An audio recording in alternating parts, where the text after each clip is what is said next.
இந்த போறப்பு தான் நல்லா ருசிச்சு சாப்பிட கிடைச்சது.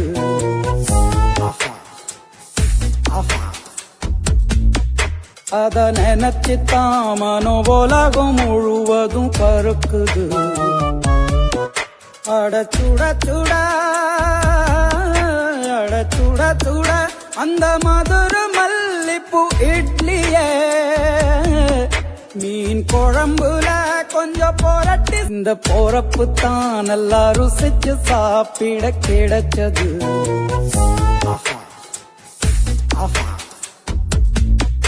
அத நினைச்சுத்தான் மனோ